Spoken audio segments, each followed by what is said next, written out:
Hola, hola, hola, què tal? Quasi que ja no ens en recordem d'això, eh?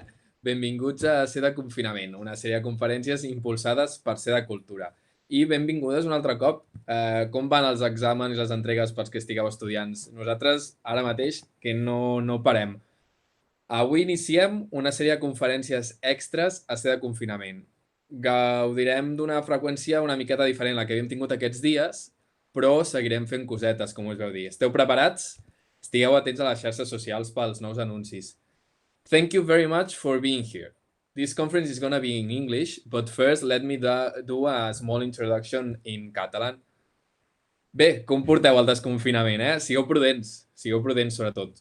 Com dèiem, la conferència serà en anglès, però com sabeu, YouTube ofereix un sistema de subtítols que, bueno, més o menys de l'anglès als altres idiomes els clava una miqueta, el que en directe encara no els podem posar. Per tant, sortiran quan estigui penjada la conferència. Tot i això, en directe ho aconseguirem quan tinguem 10.000 subscriptors. Per tant, ja sabeu, si voleu ajudar-nos a aconseguir-ho, apreteu a subscriure-vos. Bé, I was saying that YouTube offers subtitle translation, so we invite you to watch also other videos we have in our channel, even there in Spanish or in Catalan. You can try it. It's not bad, and we are right now checking that all subtitles are right, all the captions. So let's go. We are CdeCultura, an architecture platform from Barcelona, and we are a group of students that we try to offer an alternative cultural space by the one that offers our faculty. You can follow us on Twitter and Instagram around here, and also in YouTube. We encourage you because we also want to have live subtitles on YouTube, and we need a lot of subscribers to get that. And before introducing you the speaker, we like to thank Adrià Sanjuan, a student from our faculty that let us use his musical piece from the opening of the series. You can check his music in the link of the description.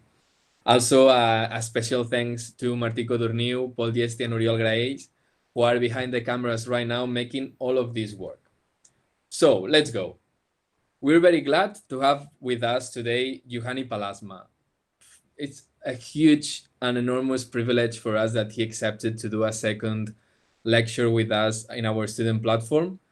Almost 2 months ago, we had him with us. You can check the lecture in the channel.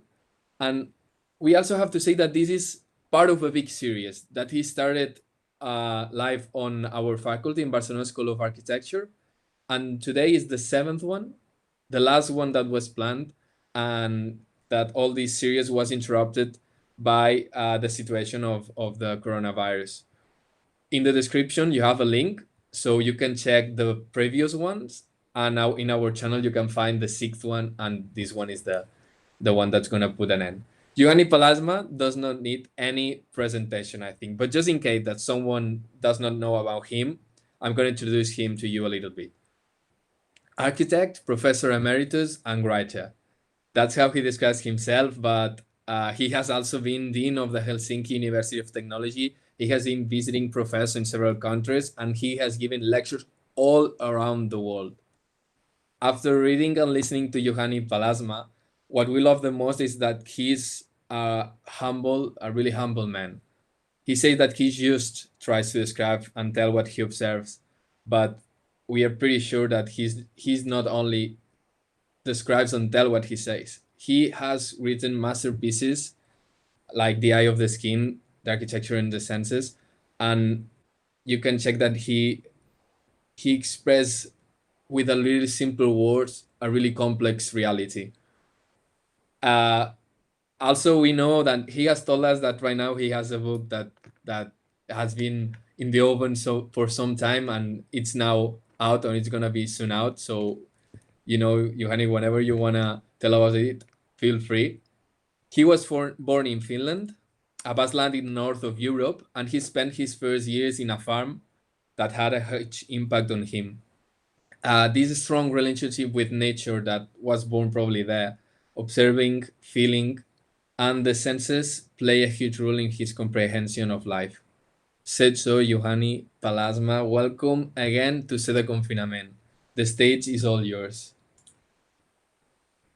Thank you, Eduard. Hello, everybody. I was told that there are listeners from Mexico, Chile, and Australia. Welcome to the event, all of you. Yes, this is the last one in a series of 7 lectures which I planned for Barcelona. And when had begun my studio teaching at the ETSAB, the university published a selection of my 6 lectures. Those were 6 lectures I gave in Australia. And now there has been discussion that my 7 ETSAB lectures would be also published by the university as a book. So maybe all my Barcelona lectures will be compiled in book format. Well, the title of this talk, which I initially wrote or sketched at least even before coming to Barcelona in early February, is entitled The Existential Meaning of Architecture, the Fusion of Self and the World. Modern art and architecture have been obsessed with vision, pure form, and focused perception. This ideal is memorably expressed in Le Corbusier's famous credo of 1923. So, architecture is the masterly, correct, and magnificent play of volumes brought together in light. End of quote.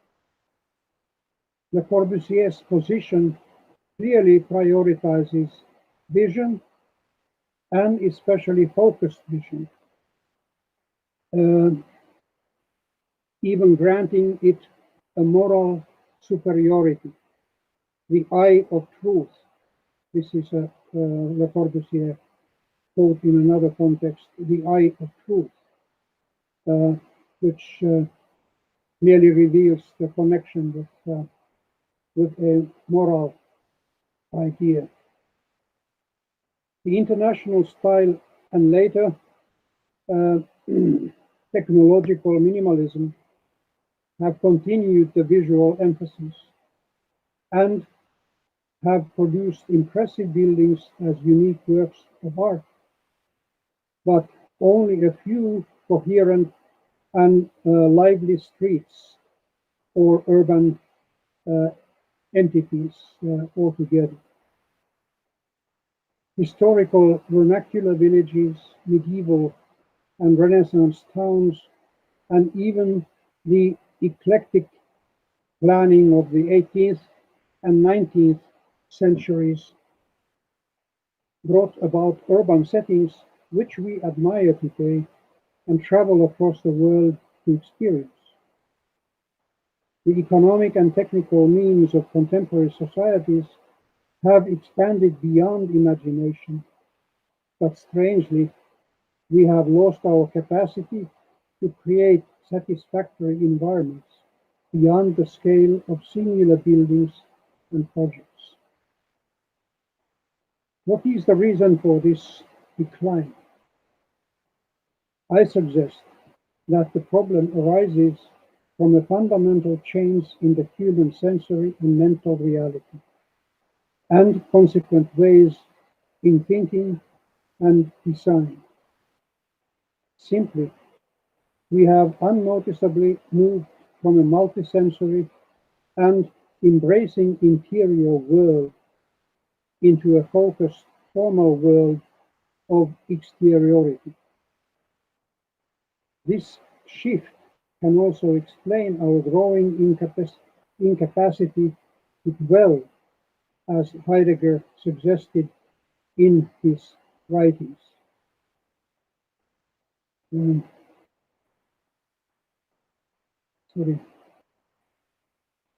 His writings after the war in the 50s.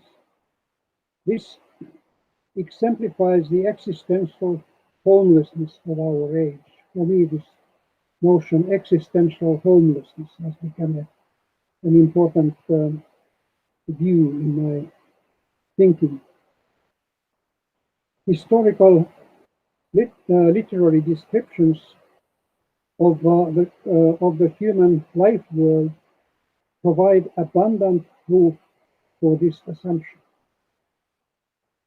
The currently unchallenged hegemony of the I is, in fact, a fairly recent condition, regardless of its philosophical grounding in Greek thought and optics, roughly 2,400 years ago. In historian Lucien Febvre's view, quote, the 16th century did not see first, it heard and smelled, it sniffed the air and caught sounds. It was only later that it seriously and actively became engaged in geometry, focusing attention on the world of forms. It was then that vision was unleashed in the world of science, as it was in the world of physical sensations and the world of beauty as well. End of quote. This was a quote from a French historian, Lucien Febvre. During the past 5 centuries, we have gradually lost this interiority of the world, the Weltinnenraum, to use the beautiful notion of Rainer Maria Rilke, the poet. Our condition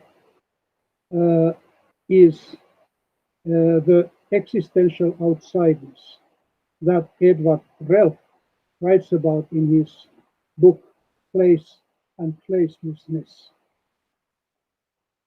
I have nowhere myself experienced a terrifying outsideness as I did 10 years ago in the totally designed and popular city of Doha in Qatar.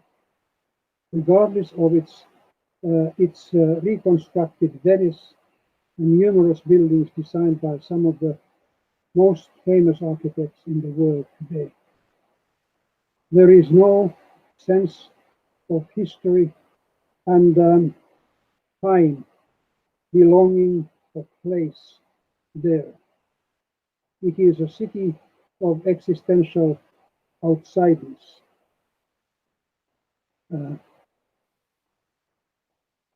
If my assumption of the gradual experiential weakening of the embracing and unifying qualities of space is true, it would go a long way to explain the dramatic change in our existential condition. In my view, the historicity of the human sensory reality and its lost balance should be seriously studied through the scientific means of today's neuroscience. I have suggested this research view a number of times in meetings engaged in the neuroscience of architecture. Already at this point, I wish to support a research approach that combines evolutionary and historical perspectives, philosophical analysis, and artistic intuitions with today's neuroscientific research and evidence. I promote a wide-angle view on the world. I think one of our great problems is that we have become too focused in our view of the world. Regardless of my genuine interest, I cannot say much about neuroscience directly, but I hope to point out questions, observations, and assumptions that can be valorized and eventually proved or disproved by neuroscience. My views arise from 6 decades of intense personal engagement in architecture, design, and arts, as well as teaching and writing in all these fields. I have also had the fortune of collaborating with numerous artists, designers, and craftsmen in various fields and in various countries. In this lecture, I mainly wish to emphasize the importance of an integrated and situational view of the human condition and experience. I dare to suggest that at the same time that vision has taken a hegemonic position among our senses, the culture of vision itself has turned increasingly focused, making the world into an experiential exteriority and turning ourselves into objects among other objects in our life world. Instead of being embraced by the settings and the world at large and living in the flesh of the world, to use Merleau-Ponty's significant notion. This, I repeat the notion by Merleau-Ponty. He speaks about the flesh of the world. He points out or explains in many examples how we live in this very flesh. We are part of the flesh of the world.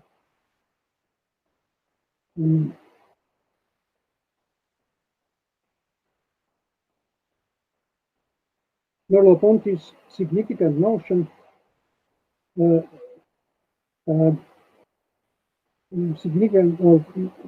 suggests that we have become outsiders and observers in our own life world, instead of being part of that flesh.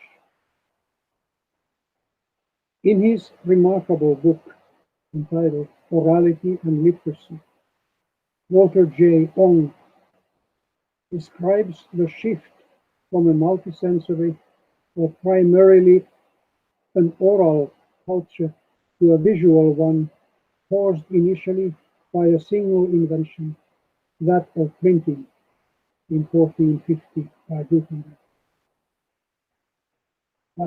I give a quote from Walter J. Ong.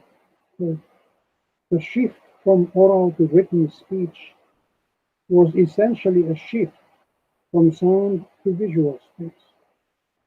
This is an insistent world of cold, inhuman facts.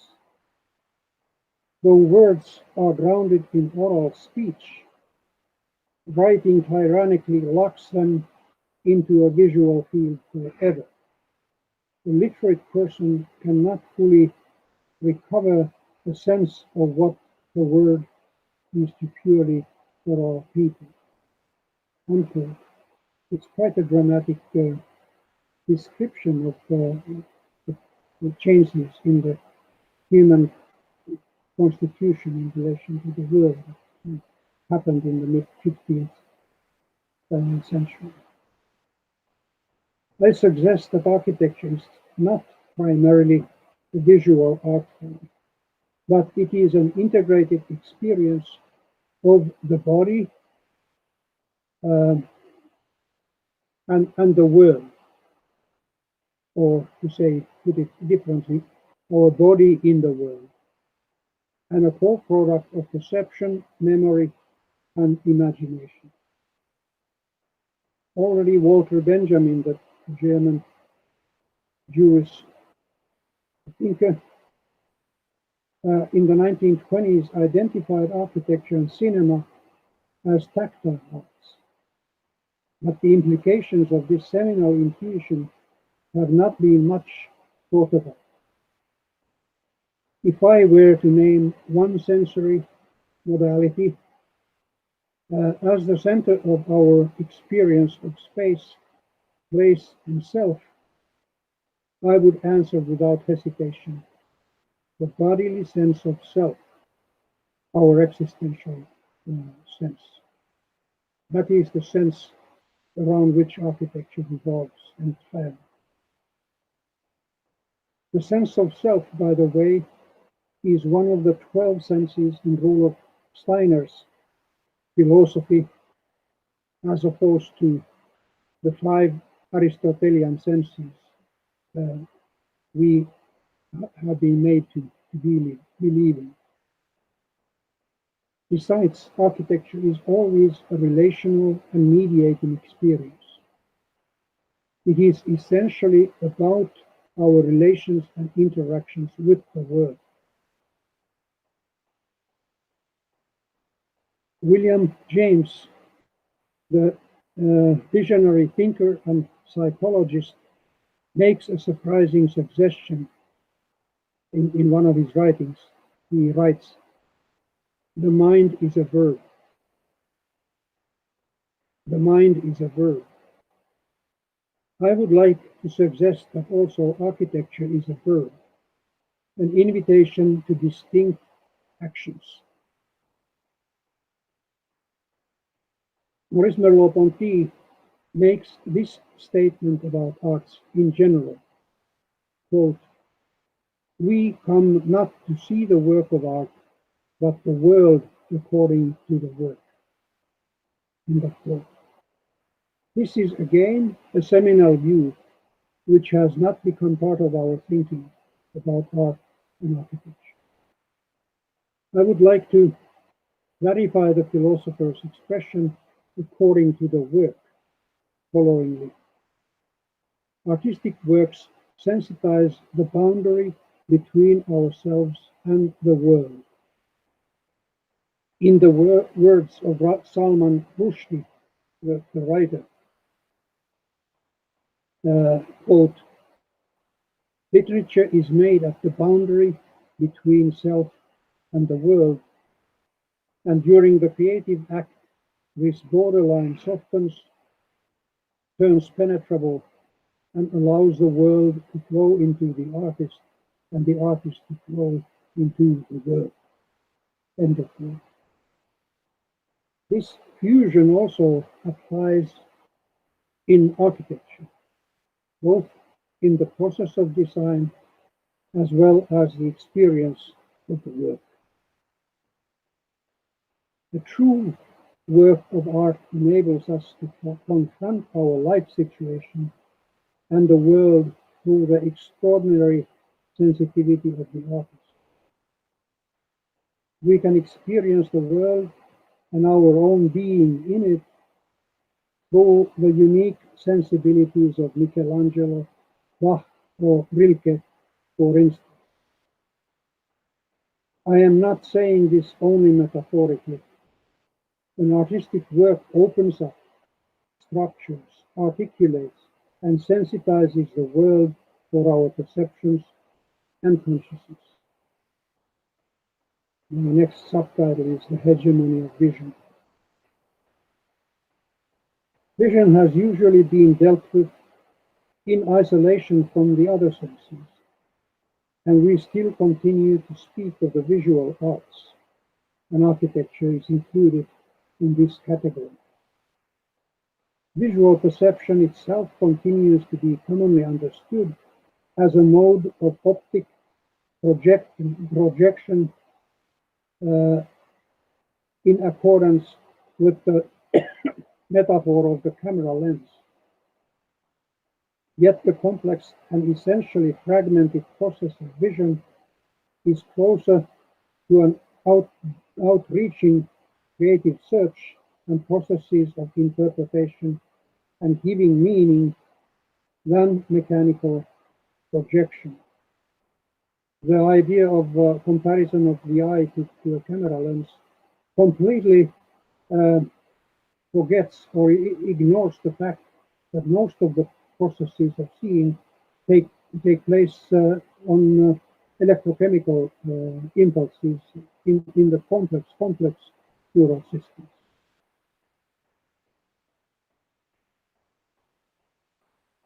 The complex and essentially fragmented process of vision is closer to an outreaching creative search and processes of interpretation and giving meaning than mechanical projection. Besides, in real life situations, vision is always in interaction with the other senses, especially the haptic and the body sense. The psychological studies that have isolated or fixated vision have surely misguided our understanding of the nature of vision in architecture and real life. I nowadays, in my own thinking and writing, I always associate architecture and real life. I think that's one of the problems in our thinking in education of architecture is to isolate architecture from its fundamental connection with real life. As Maurice Merleau-Ponty explains, quote, "My perception is not the sum of visual, tactile and audible givens. I perceive in a total way with my whole being. I grasp a unique structure of the thing, a unique way of being, which speaks to all my senses at once. All my senses at once." End of quote. My next subtitle, Touching the World, which is, by the way, the title of the collection of my Australia lectures, which is published quite a long. All the senses are specializations of originary skin tissue and ways of touching the world in concert with memory and imagination. Merleau-Ponty describes the impact of Paul Cézanne's paintings poetically. Quote, "They make visible how the world touches us." End of quote. In my view, this is also the fundamental task of architecture. It provides us with our existential foothold and niche in the world. It mediates our relationship with the limitless and nameless natural space and time, and gives us horizons and frames of perception and understanding. All the senses are ways of placing us in the world, and they give rise to the sense of existence, self, and reality. In my view, architecture needs to strengthen our sense of the real, instead of inhabiting us in fabricated illusions or dreams, as today's fashionable architecture seems to believe. Architecture needs to confirm and intensify our experience of gravity, horizon, and the materiality of the world. The Salk Institute of Louis Kahn in La Jolla, California, is a powerful example of the architectural magic of the real. On my visits in La Jolla, I had once the chance of experiencing the sun set at the axis of the waterline in the center of the empty plaza on equinox, and the situation turned the entire sky into a gigantic Mark Rothko painting. Sense experiences are internalized and embodied in the polyphonic and synthetic experience of the self in the world. This is the total way that Merleau-Ponty refers to in my earlier quote. This embodied existential sense is the true ground of experiencing space and place, as well as understanding the world. This understanding is not an intellectual grasp, but a full fusion of the world and the self, the unity of the flesh of the world. I wish to repeat my argument that our creative capacity, even in the visual arts, does not arise directly from vision or our intellect, but from our existential experiences and tacit embodied understanding. In order to have a deep influence on us, the image in all art forms has to be internalized into an embodied image which arouses both our memory and imagination. A few years ago, I published a book entitled The Embodied Image, Embodied and Existential Wisdom in Architecture. I set out to write a book on the poetic image, but during the writing process, I realized that an image has to be internalized or embodied in order to obtain the poetic magic.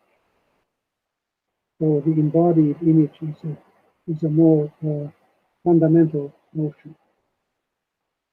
Rainer Maria Rilke gives a stunning description of the gradual emergence of the poetic image when he writes, quote, "For verses are not, as people imagine, simply feelings. They are experiences. For the sake of a single verse, one must see many cities, men and things. One must know the animals. One must feel how the birds fly and know the gesture with which the little flowers open in the morning." End of quote. The master poet continues his list of necessary experiences for an entire page. He lists the experiences of roads leading to unknown regions, unexpected encounters and separations, childhood illnesses, the solitude of rooms, nights of love, tending to the dying, and listening to the screams of women in labor. But even all of this together is not sufficient to create a line of verse. One has to forget all of this and have the patience to wait for the distilled return of this experience. Only after all our life experiences have turned into blood within us. So not till then can it happen that in a most rare hour, the first word of a verse arises in their midst and goes forth from them. I usually like to give this poet's thought to my students in order to guide their attention beyond architecture and the visual image, to images and experiences of true life. Another great poet, Ezra Pound, writes equally forcefully about the specific quality of the poeticized image. Quote, "An image is that which presents an intellectual and emotional complex in an instant of time. Only such an image such a poetry could give us the sense of sudden liberation, that sense of freedom from time limits and space limits, that sense of sudden growth which we experience in the presence of the greatest works of God. End of Ezra Pound quote. So far, neuroscience has been mainly interested in the stimulus sensation experience cycle. But artistic works expand this circle into a complex field of existential imagery and associations through memory and imagination. It is this depth dimension of historicity and existential echo in poetic imagery that is essential in understanding artistic meaning. These meanings can only be reached through authentic and direct encounter and experience of the work. The irreplaceable talent of a true artist and architect is to stimulate these experiences and mental meanings in her mind. Simulate these experiences and mental meanings in her mind. I wish to give an example of such phenomenal skill of a genius, this time in the area of musical imagination. And I will read you a chapter from a letter by Wolfgang Amadeus Mozart. You have not read or heard many letters by Mozart because he didn't write many. This is one. So, first, bits and crumbs of the piece come and gradually join together in my mind, and the soul getting warmed to the work, the thing grows more and more, and I spread it out broader and clearer, and at last it gets almost finished in my head, even when it is a long piece, so that I can see the whole of it at a single glance in my mind, as it were a beautiful painting or a handsome human being. In which way I do not hear it in my imagination at all as a succession. That way it must come later, but all at once, as it were. It is a rare feast. All the inventing and making goes on in me as in a beautiful, strong dream. But the best of all is the hearing of it all at once. That's quite a proof of imagination of a genius. But I believe that also a great architect can experience his building all at once, not just perspective and angle by another perspective and angle, but as an input. My next chapter is entitled The Dynamics of Vision. We believe that we see the world in focus, and the world is more or less how we see it. Only recently voices that question the received understanding of vision have emerged, such as the book entitled Is the Visual World a Grand Illusion?, edited by the California philosopher Alva Noah.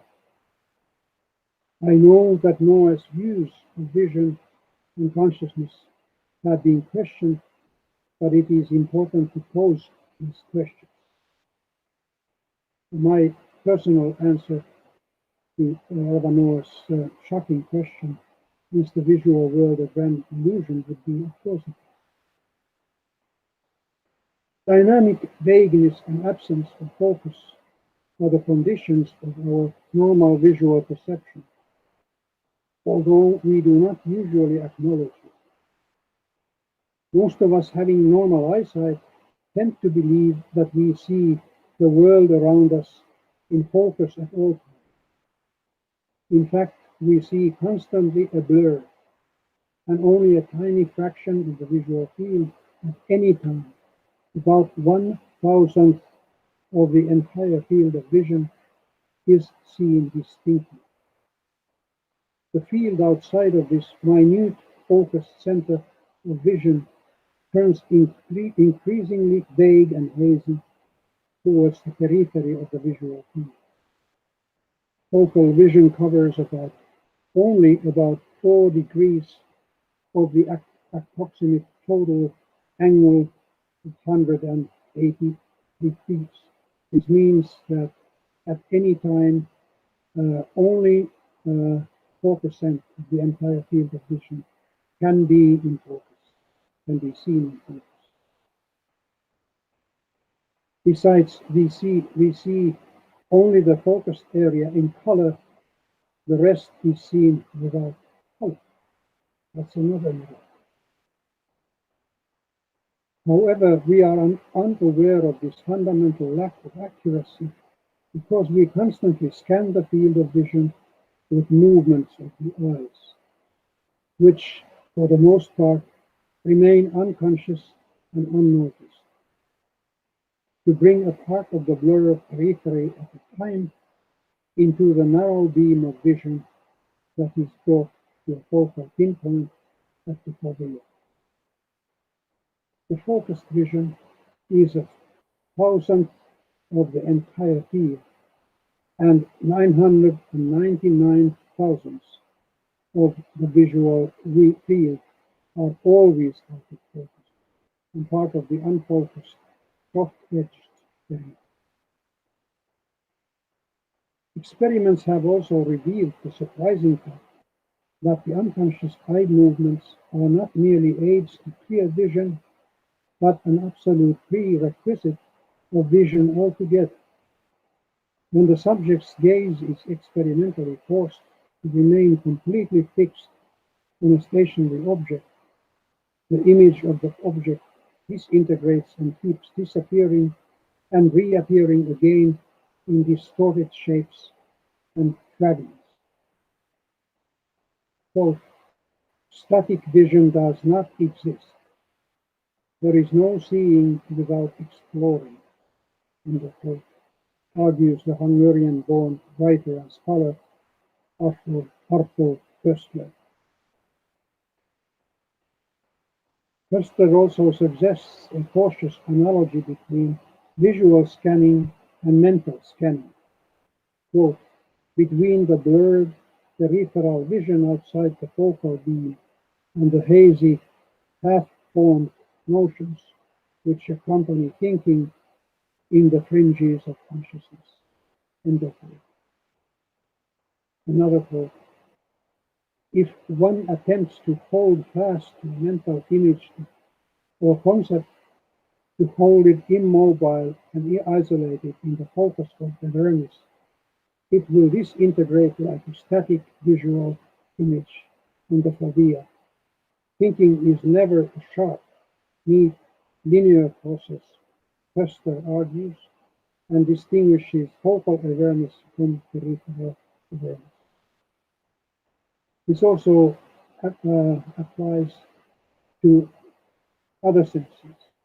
If any one of you would begin to repeat a familiar word, mother, mother, mother, mother, mother, mother, mother, mother, mother, you can't do it very long before the word turns completely absurd and loses its motherness entirely, because the motherness is not in the word itself; it's under the phrase.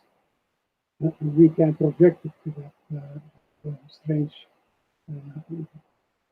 sound coming from the mouth. William James, who wrote some of his most famous and radical ideas in the end of 19th century, made a similar remark on the fundamental dynamism and historicity of thought already in 1890. Quote, This is William James. Every definite image in the mind is steeped and dyed in the free water that flows around. With it goes the sense of its relations, near and remote, the dying echo of whence it came to us, the dawning sense of whither it is to lead. The significance, the value of the image is all in this halo or penumbra that surrounds and escorts it in the flow. This suggests that our image of the world is not a picture, but a continuous multisensory and embodied construct that keeps integrating singular percepts or memory into the continuum of the flesh of the world. I am speaking here of the imagery of our real life world, not isolated laboratory experiments. Yet, as architects and designers, we are dealing with real life situations. And our greatest gift is to intuit and fully imagine these situations. Today, significant contribution by neuroscience would be to give intuition and its functions a scientific explanation and confirmation.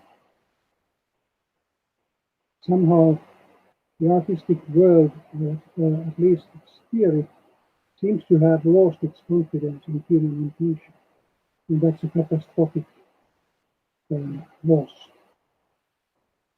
Visual percepts are integrated and memorized as embodied haptic entities rather than as singular retinal pictures. I myself must have stayed in more than 1,000 hotel rooms, maybe 2,000, but I can enter each one of them and recall their configuration, materiality, and illumination through my body memory. These images arise from my body, in the same way as Marcel Proust describes the protagonist recovering his memory after having fallen asleep for a moment at daytime, through both the composite memory of his ribs, knees, and shoulder blades. As architects, we have very important use for the composite memory of our ribs, knees, and shoulder blades. Finally, the presence, permanence, and fluent continuity of our experiential world is established and maintained as an embodied and haptic continuum of the flesh of the world, which we share with our own bodily existence. The sense of self in the world could, in fact, be regarded as one of our sensory modes, and in fact, the integrating one. Indeed, the Steinerian philosophy theorizes 12 senses, one of which is the ego sense, the sense of self. This sense is crucial for our experience of the world and ourselves as a temporal continuum and an experience of relative constants. As I said earlier, I wish to argue that it is this sense of self in the world which is the most essential sense in architecture. My next chapter is entitled Gestalt, Free Perception, and Unconscious Vision. Gestalt theory established the view of the articulating or Gestalt tendency of surface perception that selects and organizes images and their elements in accordance with distinct formal properties such as simplicity, similarity, compactness, coherence, and closure. At the same time, this theory completely neglects the inarticulate form elements which are not part of the Gestalt. Yet already Sigmund Freud observed that form experiences arising from lower levels of the mind, such as dream visions, tend to appear inarticulate and chaotic for the conscious mind, and that they are thus difficult or impossible to grasp consciously. However, exactly this undefined, formless, and involuntarily interacting medley of images, associations, and recollections seems to be the necessary mental ground for creative insight and discovery, as well as for the richness and plasticity of artistic expression. The shock of life and the sensation of breathing that Constantin Brancusi considered prerequisites for a profound work of art.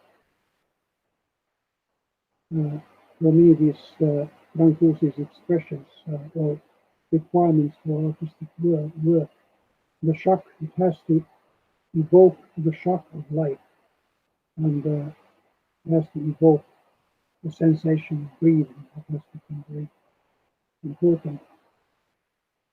Anton Ehrenzweig, the Austrian-born pianist, singer, and a psychoanalytical interpreter of artistic vision and hearing, distinguishes conscious surface vision from unconscious vision, following. Quote, while surface vision is disjunctive, low-level unconscious primary level vision is conjunctive and serial. The superior efficiency of unconscious vision in scanning the total field has been confirmed by experiments in subliminal vision, such as our capacity to grasp split-second tachistoscopic exposures of consciously invisible subliminal images. This capacity is shrewdly deployed today in subconscious advertising and other forms of mental conditioning. In his two books, entitled The Psychoanalysis of Artistic Vision and Hearing, An Introduction to a Theory of Unconscious Perception, of 1953, and The Hidden Order of Art, of 1970, Ehrenzweig establishes convincingly the priority of unconscious perception and thinking in the creative process. I believe that it has been shown that unconscious perception altogether has a higher existential priority. Ehrenzweig even suggests that any act of creativeness in the human mind involves the temporary paralysis of the mental surface functions and a longer or shorter reactivation of more archaic and less differentiated functions.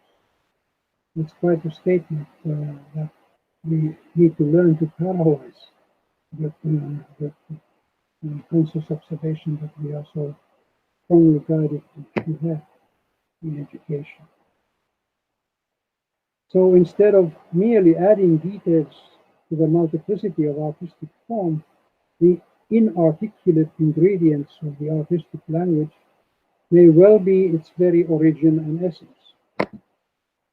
Ehrenzweig argues for the central importance of Gestalt-free vision, meaning modes of vision that take place outside the Gestalt principle, and assumes that the capability of the superimposed perception of simultaneous and juxtaposed images implies that normal focused perception has to be suppressed. In accordance with Henri Bergson's view, French philosopher, he argues that quote, all creative thinking begins with a state of fluid vision comparable to intuition from which later rational ideas emerge. Ehrenzweig concludes that, quote, All artistic perception possesses a gestalt-free element, and this gestalt-free diffuse vision is the artistic way of seeing the world. The artistic and architectural world has been so interested in conscious perception that only within the last 2 decades, the growing interest in atmospheres, feelings, attunements, resonances, and quasi-things has emerged. And these phenomena may well prove to be existentially more important than conscious perception and understanding. The recent studies in atmospheric perception also suggest that we grasp entities before we perceive details. Quote, we make an intuitive assessment of the whole before any cognitive processes come into play, though they will, no doubt, later be used to explain and justify our choice. This has been called the primacy effect.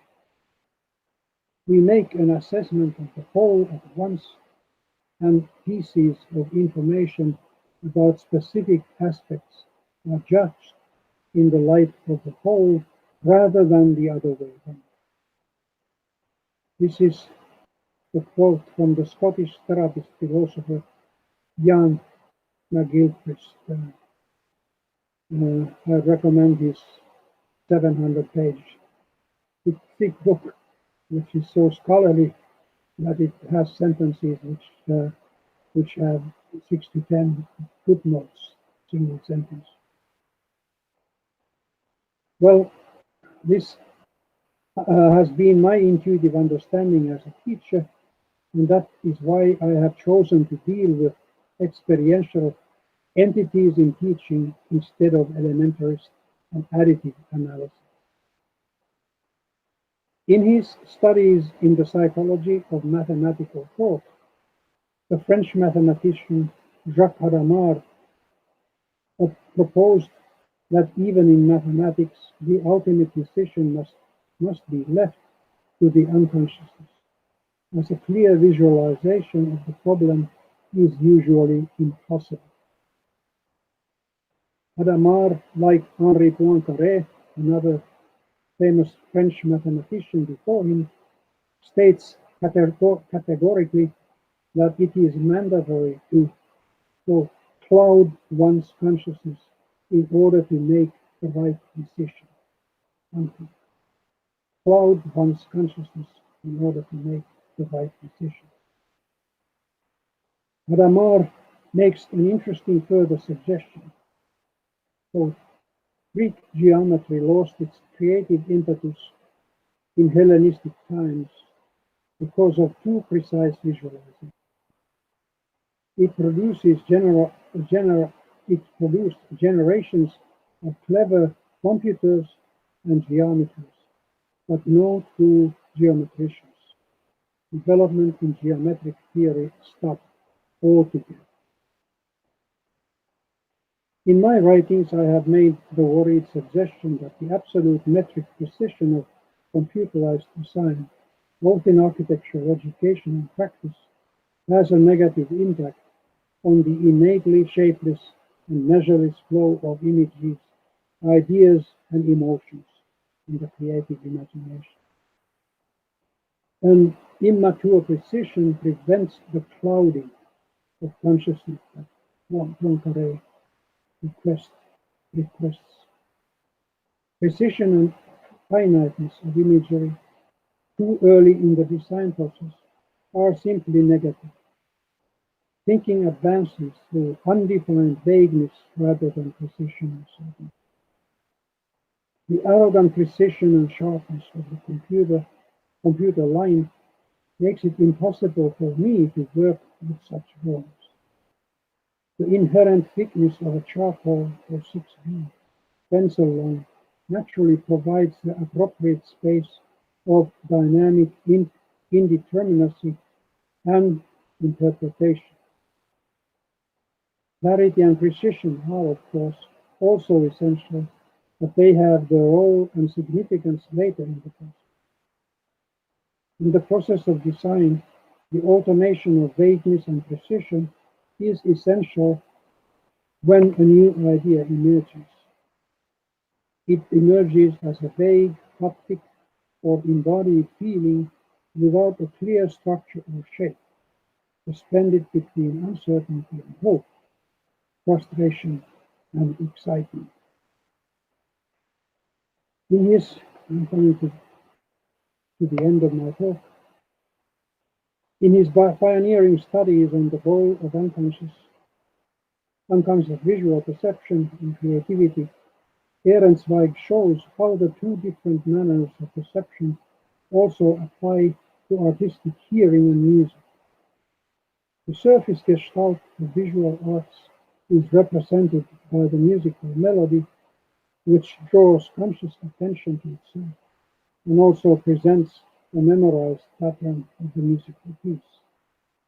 Yet music contains numerous inarticulate inflections of the melody, such as vibrato, portamento, and rubato, which are not articulate enough to be expressed by musical notation, although they contribute significantly to the emotional impact of musical experience and are part of its essential structure.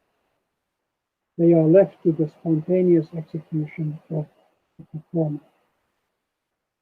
In order to respect the time limit of my lecture, I'll skip a few pages of my manuscript and go directly to the concluding chapter.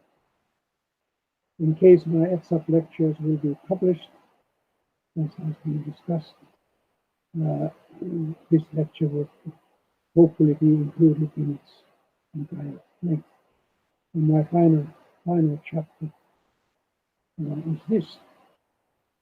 Unconscious peripheral perception transforms sharp and fragmentary retinal images into gestalt-free and vague, spatial, embodied, and haptic experiences that constitute our full existential and plastic experience and sense of content.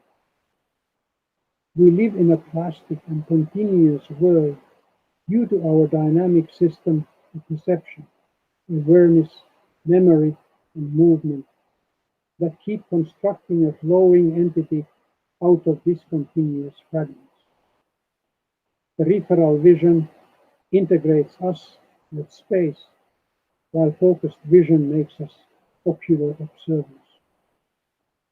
In physical training, our physical skills are deliberately developed for the purposes of the specific skill in crafts and sports, for example. But the mental processes of creative perception and thought are hardly directly touched upon in education. It is time to give vagueness and peripheral perception their proper role in our understanding of ourselves, as well as in artistic and architectural thought and education.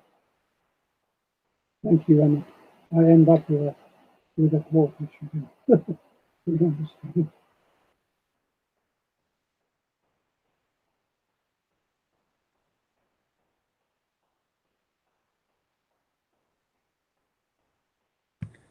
Thank you very much, Juhani. I think we've all enjoyed it a lot. We appreciate it. And we have several questions from YouTube. If you want, we can start. And so Ricardo Medel was saying that what would be your opinion of modern profound psychology that embrace deepest aspects of humanity like spirituality?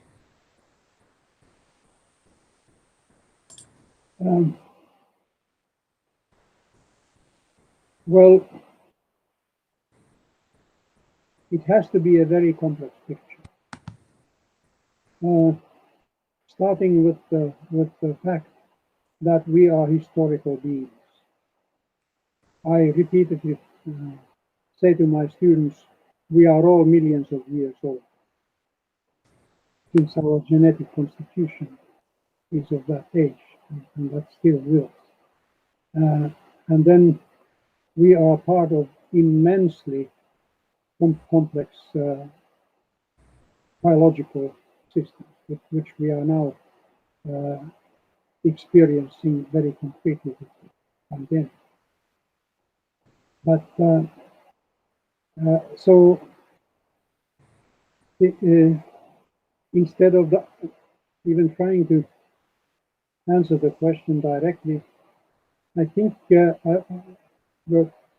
answer would arise from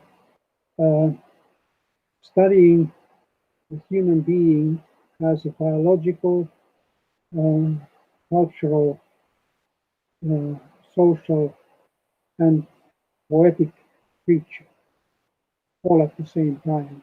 That philosophy does not exist yet, but I believe it will come. Also, there was a point, they asked us, because there was a point that you were expressing to wait for the return of the experiences. How do you see the accelerated society we live on right now, facing that think of waiting for the return of the experiences?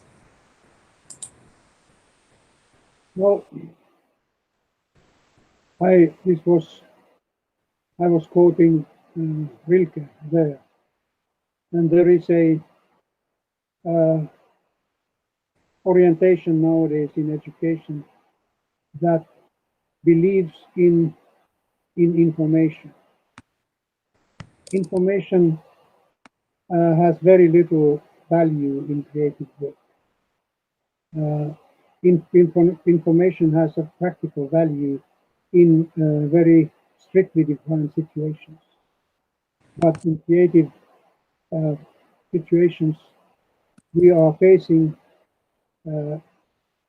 situations where where the question and the answer are being formulated at the same time. I don't think any true architectural or design or artistic work can be generated intellectually, and that is why I think we need to develop a way of approaching our work and our life in a fully embodied manner. I mentioned existential. For me, the idea of an existential understanding is very important. Even a young child, a newborn child, has very little intellectual capacity, but she already knows about the world. For instance, what gravity is. And I think we would do better if we took the world much more concretely through our senses than intellectually through theories and understanding, intellectual, verbal understanding. Because we were talking about this before. When a baby touches the wall, it seems that it has a comprehension of an space. How can we extend this in our adult time? I didn't hear you. Your voice disappeared a little bit. I was saying that before getting into the lecture, we were discussing about this, how a baby seems to know something before getting born. But how can we extend this knowledge of comprehension of an space when we are adults? Well, it's I think our entire culture, and especially the intellectual culture, academic culture, tends to believe in the power of the intellect and the conceptual power of the human mind.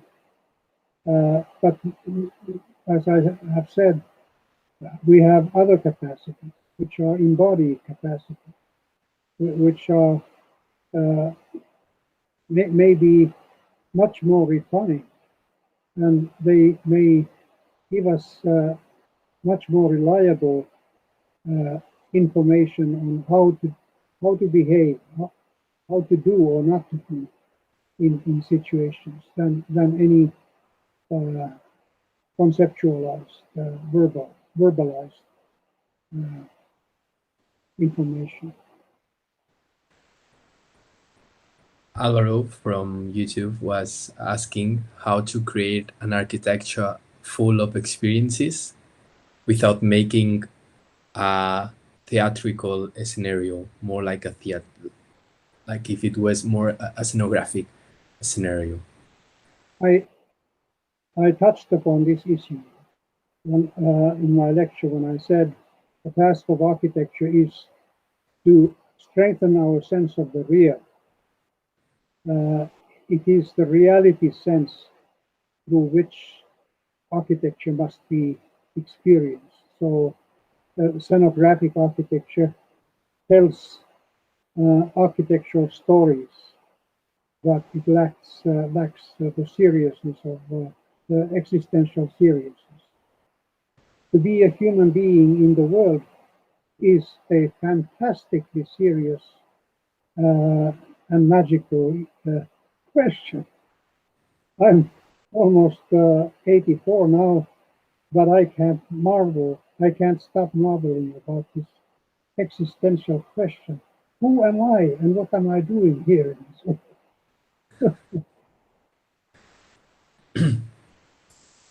Miguel, also from YouTube, asked the more lectures about meaning and experience in architecture, the more with the same iconic buildings images. What about the small informal house in the urban periphery? Is it possible to speak about the meaning and experiences in poor architecture? Absolutely.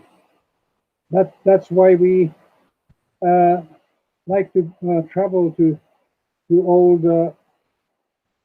medieval or historical cities, for instance, or vernacular settings, because they speak to us about the world in a very open and fresh manner, not through any theoretical or aesthetic specialization, but exactly as I said, they address us existentially, and that is totally disarming. So I think what we need in architecture more than ever is the understanding of truth, architectural truth. And I'm not saying this in any kind of mystical or semi-religious manner. I'm just saying this from the point of view of our senses and perceptions. Well, there's a lot of comments thanking you the lecture. There's one special one from Susan, who is especially asked us to thank you for the lecture. She has just wrote a 3-year thesis based on the eye of the skin and much of your work, so she's very happy about here. My warmest greetings. And there's a question from Rodrigo. Brazil? From Rodrigo, that asks if architects always design with memory, their own and the collective one, and he means for you, how important is memory in creative process? It is absolutely essential.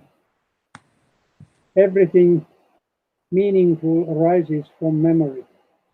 And again, I must repeat what I said earlier, it arises from our unconscious memory.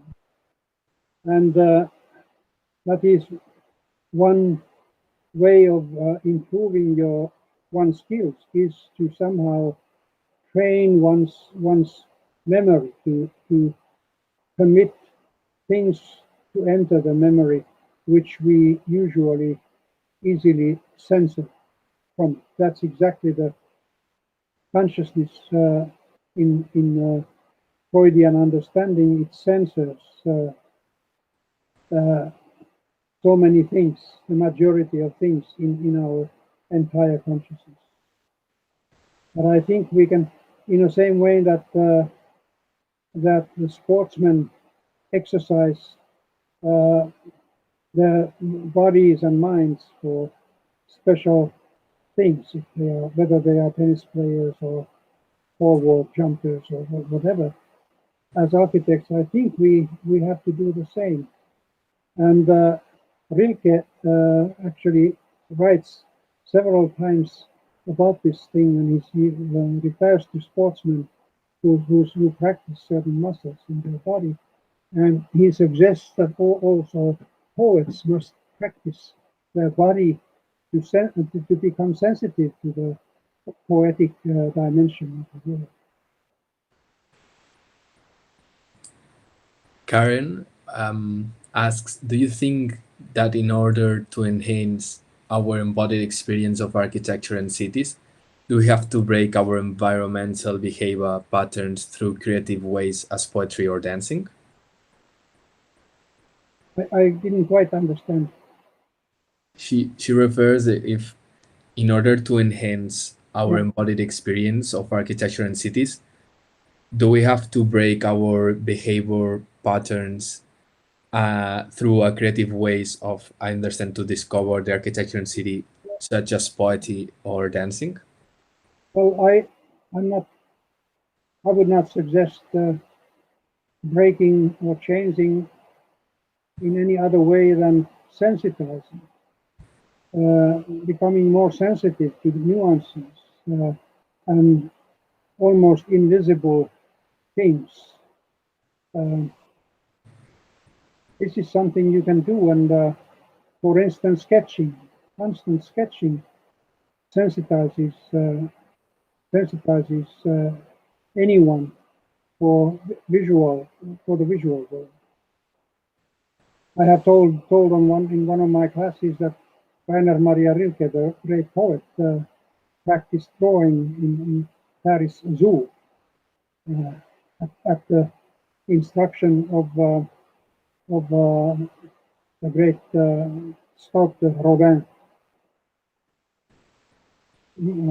Rilke was Rodin's secretary for almost 2 years, and he asked Rodin how could I learn to see, and Rodin suggested go to the Paris Zoo and observe the wild animals, and Rilke did, and afterwards he wrote in his, several weeks later he wrote in his diary, now I have learned to see.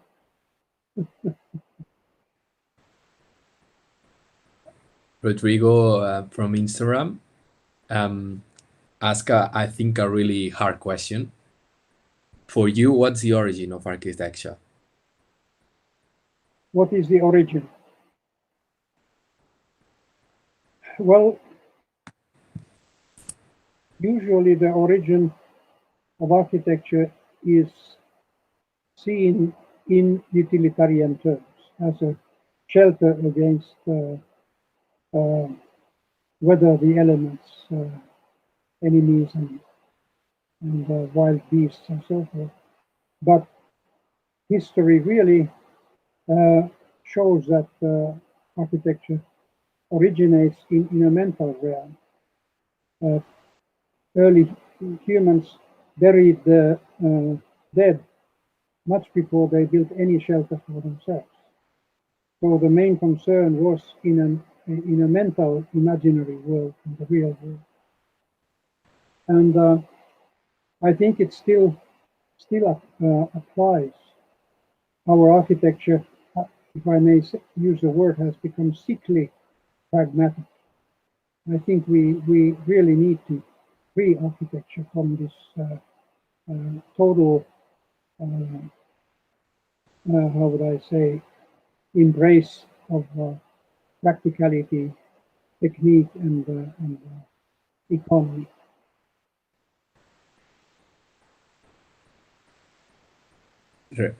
From YouTube to Leah says, based on the current context of confinement, where the predominant use of the sense of vision has been transformed into our way to connect with the world, with the screens, accentuating this crisis of the body and changing the way to inhabiting architecture interiority.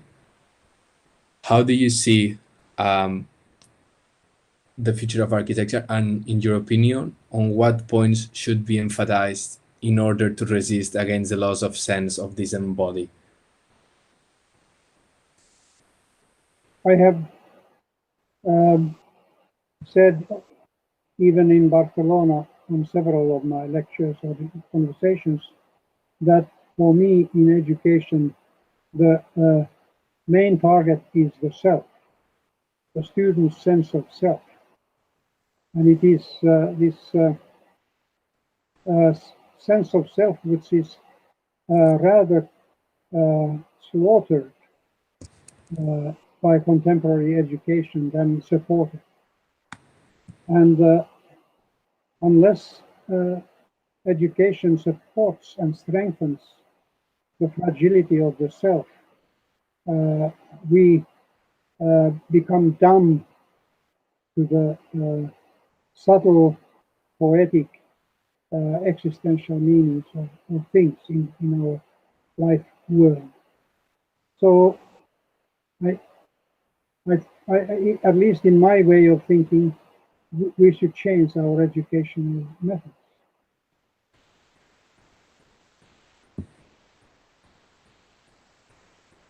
Also, from Instagram, Rodrigo asked if you can tell us 5 of your favorite buildings.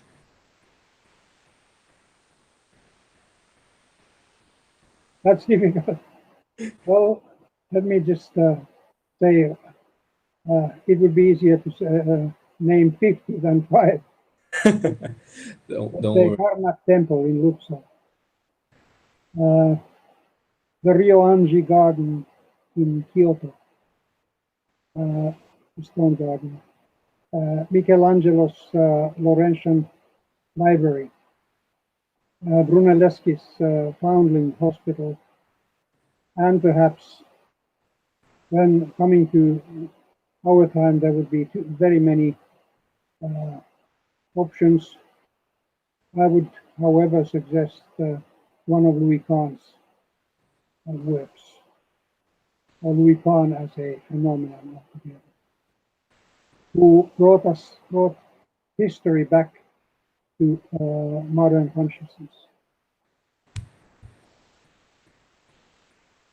It's not an easy question. I don't know what I would say, and I'm happy that you could answer, because it's always hard to select a few architecture works. Let's do a couple of questions more, and that's it. There's one that comes from YouTube too. Rodrigo talks about the topics related to psychology, neuroscience, and philosophy. Do you think it should be essential to bring all this science closer to training of architects? I would say yes.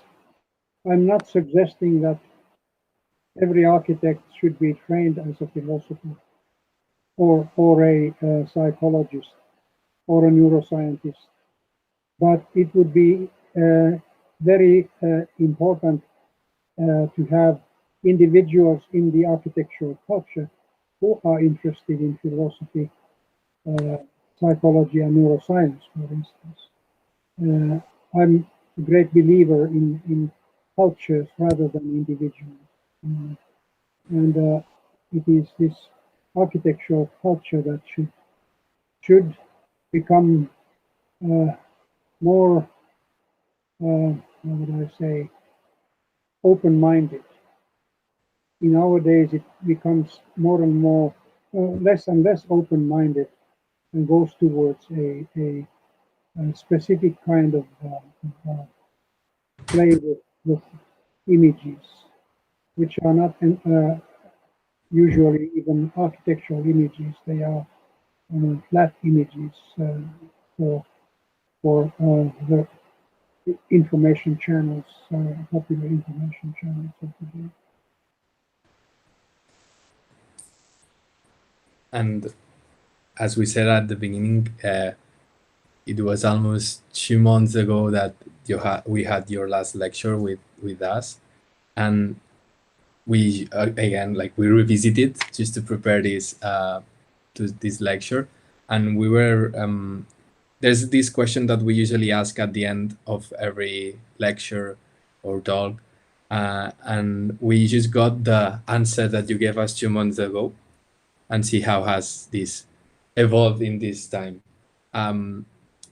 You were discussing on how it was not easy these times, that we lost time, and it seems that we live one on a single same day.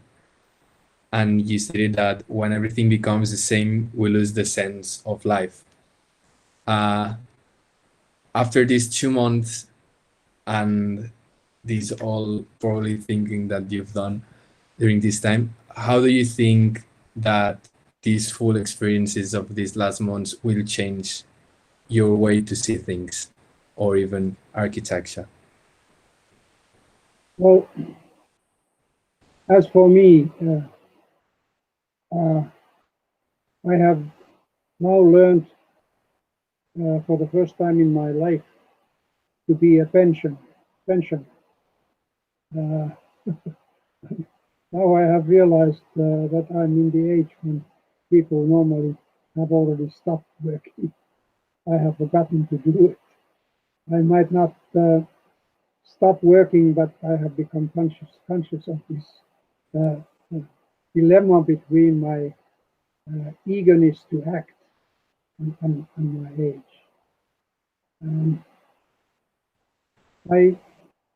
I think this period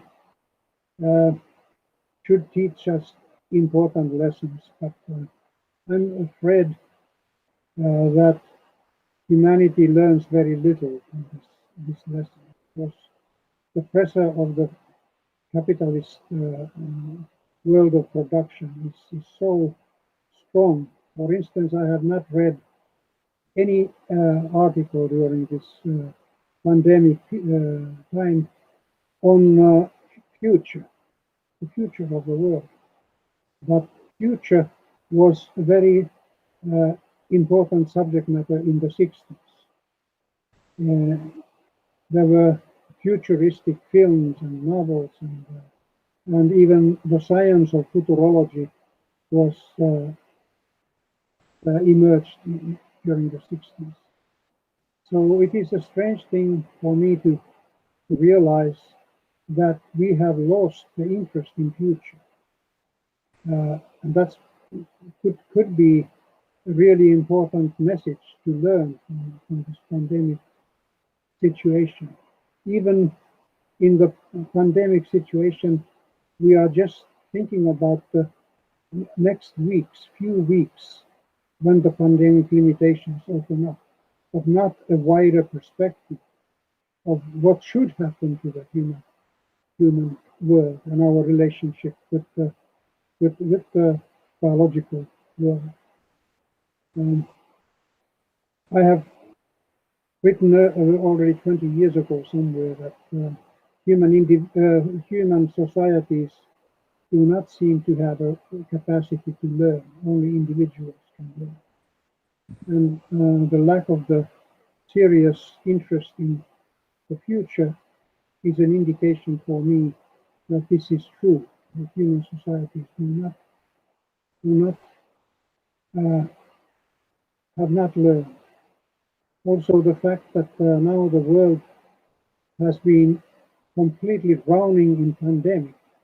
Where has the Syrian catastrophe disappeared? Where have the African catastrophes disappeared? Etc., etc. It is quite shocking to see that whole mankind looks into selected issues all at the same time. Maybe we should begin to also learn to see in unfocus. That's the theme of my lecture today. not to forget what is happening elsewhere. Yeah, probably yes. We need this to know when to look unfocused and when to look focused, and maybe we're focusing too much these times. Yeah. Again, thank you very much, Juhani. Thank you for your honesty and for putting time into this and for these strong reflections on life and probably the future that I think we as students take and will try to change the things that are able to change in our it makes us very happy that you accepted to be here again. Well, thank you everybody for participation. There's a lot of people on YouTube thanking you, a lot of people that have used your texts and writings to do thesis and that you have helped them a lot on their final degree projects and all of these, which is really nice that they hear and thanking you this. So,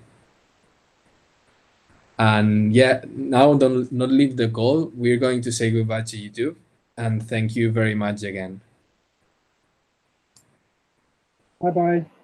So thank you very much to everyone who's in YouTube. I hope you had a great time as at the time as good as we had. I'm going to switch again to Catalan to say goodbye and see you soon. Moltes gràcies a tothom, als que esteu participant al chat i als que ens seguiu per Instagram, Twitter i als que esteu allí finalment dia a dia rere dia. Us anirem anunciant una miqueta per sorpresa aquestes extras. Ens agraden les sorpreses i així que us convidem a estar atents a tot el que vindrà. Us enviem una abraçada molt forta a tothom i que vagi molt bé. Ens veiem. La cultura no fa por.